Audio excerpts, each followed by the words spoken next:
Hello everyone, PallyTime here, and welcome back to Heroes of the Storm. This is a continuation of our deep dive series, and we've been taking a look at Muradin over the last few videos. Today is no different, except for the fact that we're going to be going in with a really unique siege playstyle with Muradin today. Not so many other characters in the game are capable of doing what we are about to do. Basically, in the early game, we go out and start blasting with Perfect Storm. We want to be aggressive and get our stacks early. Then immediately at level 4, we can start converting that damage into siege damage on non-heroic targets. So this is like mercenaries, minions, but also buildings like towers, forts, the core. By the end of the game, you can literally be dropping bombs on enemy structures while still being pretty tanky. You're still Muradin at the end of the day. It's been a few years since I played this one, but it was super duper fun. I hope you guys enjoyed today's video. If you do, please be sure to hit that thumbs up button. You can find more of our deep dives in the playlist below. And I hope you enjoyed today's game. All right, ladies and gentlemen, we find ourselves on Hanamura Temple. The friendly team today, Muradin, Rhaegar, Stitches, Chromie, and Genji. The enemy team, Nova, Anduin, Diva, Zagara, and Johanna. I'll take off lane. We are going to be doing a very weird build for Muradin today. I was just gonna regen and then run back at them and auto attack them. It was gonna be easy. So at level 1, we're taking Perfect Storm. Every time Muradin hits an enemy hero with a basic attack, increase Stormbolt's damage by 0.75. If a hero is killed within a few seconds, or a little bit of time, of our Stormbolt hitting them, we get a bunch of stacks. We ran this last game and I ended up with like 90 plus or something, which feels pretty good. It was quite a lot of damage. However, the main reason we're stacking that damage in this case is not to deal damage to enemy players. It's really to incentivize our sledgehammers. Stormbolt deals 350% damage to non-heroic enemies. Increase Stormbolt's cooldown reduction by 1 second to 1.25 per basic attack. So I didn't even talk about that.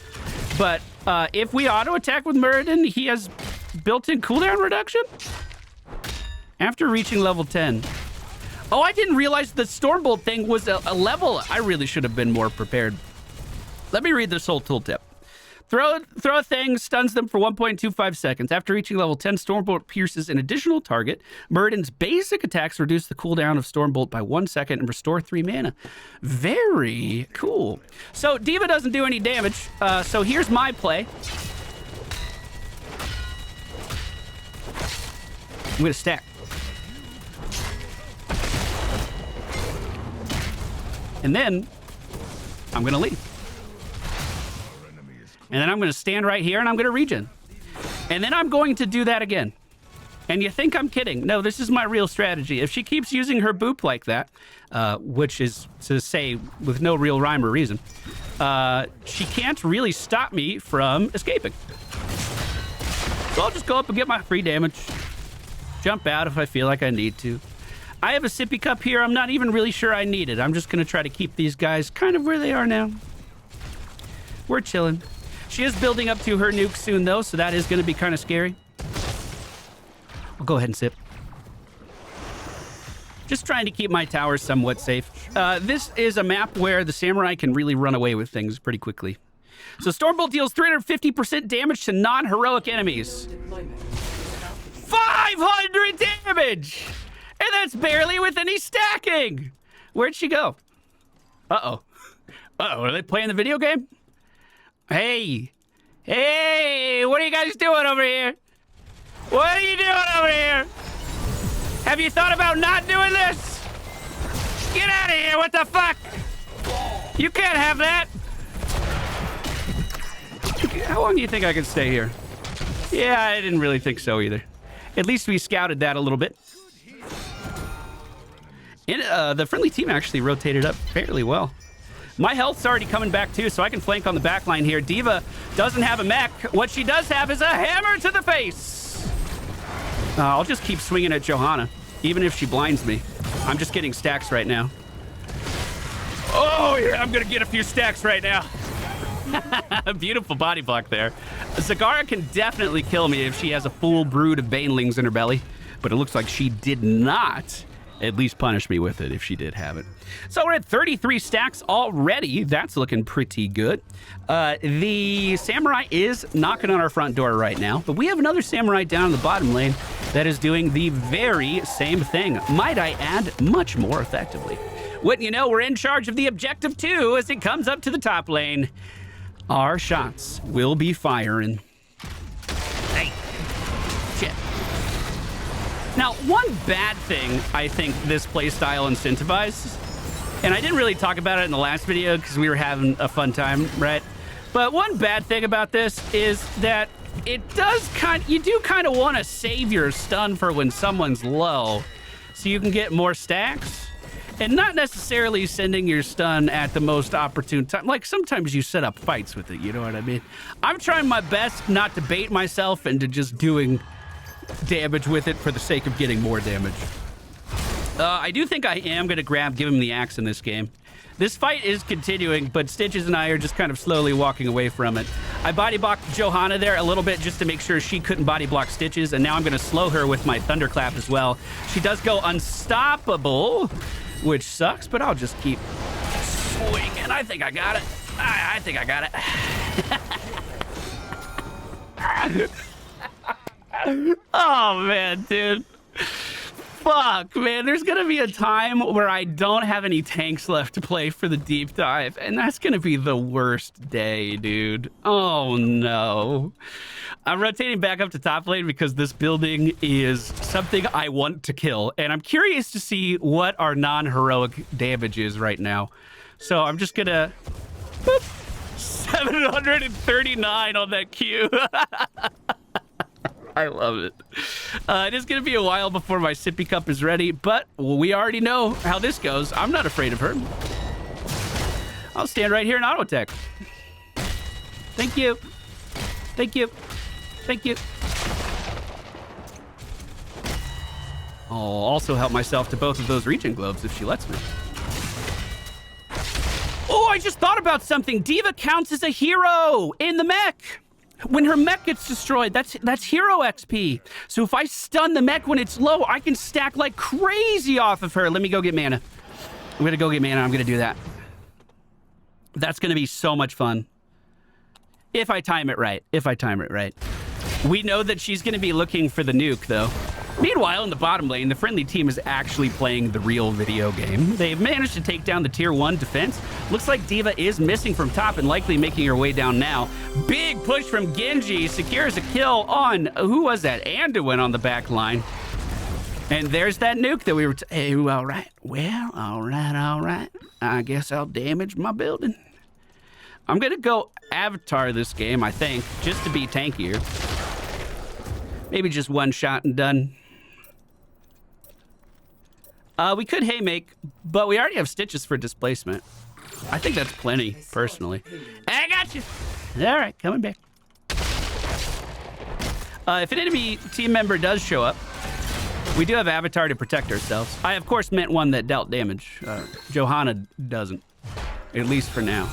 The enemy team is chasing me down pretty quickly, but we're regenning pretty quickly, too. I'm going to see if I can just do a flank towards Anduin. Oh, big root from him does stop me in my tracks. If I reacted a bit faster to that, I could have definitely still stunned him.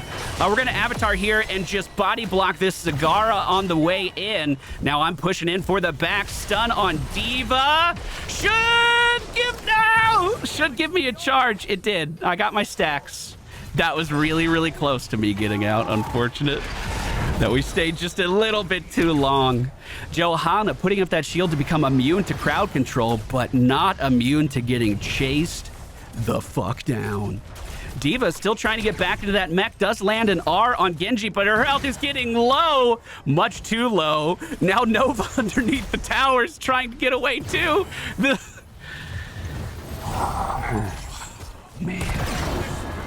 Oh.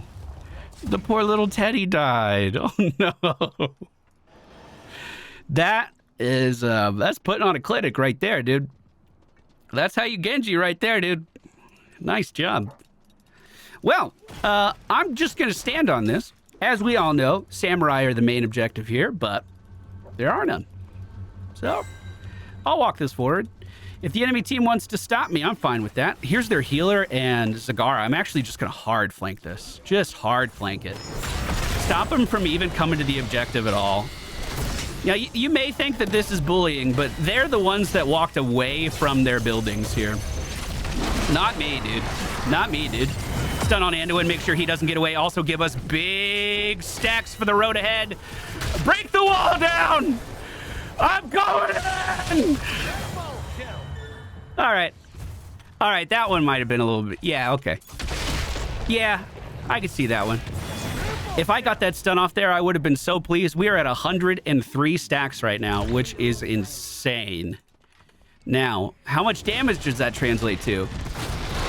1,000! All right, Bronzebeard's Rage is a passive AoE that's going to be happening all around us. And it is going to increase its damage every time we land one of our storm bolts, making it so that it does really good damage around us, actually. So we just did 3,000 damage to that building, and I'm just going to kind of casually walk away. Maybe I'll go in from this side. Hello. Another 1,000. Luckily, Nova doesn't have triple tap, because I don't think I could outrun that right now. And I thought that was the real Nova. I just ran from a decoy. 100%. We can stand in this wave and actually push it relatively well now, while we are just kind of letting our health regen from our trait. And of course, if we need a regen globe, boom, we instantly get it. It's just right there. We should be extremely good at taking samurai. So actually, while this push is going on, I'm going to test the limits of my character. My friendly team is clearly having a good time. There's no way this camp kills me. I can just take this. If it does get close, we avatar. And because we're clearing a camp, look at the cooldown reduction on our Q. We're just auto-attacking like it's nothing and resetting that cooldown even more. That's a very fast camp. Dang. So I could steal theirs whenever I want. Oh, and because it pierces 2 targets now, that means I can also take these camps super quickly too. And still get the same amount of CDR. Hold on, why was he immune to that one? Oh, hang on a second, hang on. I think his hitbox was in mine. Yeah, this is fun. I have not played this build in years. It was... I wouldn't say it was the most common pick or anything. We kind of had double frontline in this game just so I could wander around and PvE stuff to see how it would go. I'm going to take Stone Form here. The reason for that is if I use Stone Form while Avatar is active, it actually just restores incredible amounts of HP, and I wanted to show that to you really quick. So I can just walk into this team and regen like 30% of my entire health bar on demand. We'll go ahead and stun the Anduin and the Johanna, jump back in with another W and take them down. Johanna might be able to immune my CC. Actually, I just missed a little bit. Now, obviously, once we hit level 20, we would be picking up Rewind with this build, because what's better than throwing 1 hammer for 1,100 damage? Of course, throwing 2 hammers for 1,100 damage. But now that we are on the core, I'm just constantly regenning this mana and chunking this core ridiculously fast. I kind of like where Doe's head at was there. If you Bloodlust me, it actually lowers the cooldown of Stormbolt even more. The auto attack component of this build surprised me. I wasn't expecting that when we ran it. That is so fun. You know, if you're someone like me who likes taking camps and pushing lanes and cares about the PvE side of the game. Now, is there an argument to say that maybe Muradin isn't the best character to be doing that? Yes, I do. Because Zul, Ragnaros, Hager, they can dual soak lanes and still do that.